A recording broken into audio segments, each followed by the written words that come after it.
Hello farmers, as the winter season progresses, today we want to talk about weed management. It's very, very important that you select the herbicide in wheat guided by the weed spectrum, where in some instances you might find that there might be problems of volunteer crops from the previous crop that you will have established in the previous season. And in this field, we are seeing that there are volunteer maize crops that are in the field, as you can see here, which were planted in the previous season. So this can be a huge menace in the sense that they can harbor problematic insect pests and diseases that can be a challenge in your wheat crop.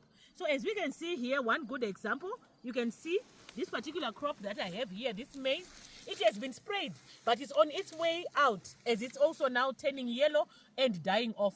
But in the process, it was harboring problematic insect pests, like you can see here, bowworms, or even the fall armyworm. It can be in the form of the problematic fall armyworm, which can then be transferred into the wheat crop. When the heat units then increase, you now have an outbreak of problematic insect pests. So you don't want to harbor insect pests in a previous crop in the form of residues that will be growing out of the crop in the field. Another important thing that you need to take note of is that these problematic volunteer crops that come out, particularly the volunteer maize, they'll also be feeding into the nutrition that you will have applied that is meant for your wheat crop, thereby reducing the amount of nutrients that you will have applied. So you don't want to introduce competition knowingly in your crop, whereby you can just come in and control these problematic volunteer crops. So in your selection of herbicides, you need to be guided accordingly. There are some herbicides that are going to control this volunteer crop, particularly in a crop like wheat, where it's a grass crop, and maize, the volunteer crop, is also a cereal. So you also need to choose wisely in terms of the product that you're going to use. Otherwise, you might destroy the volunteer weed together with the crop, throwing away the bathwater with the baby. So you need to make sure that you're on top of the situation.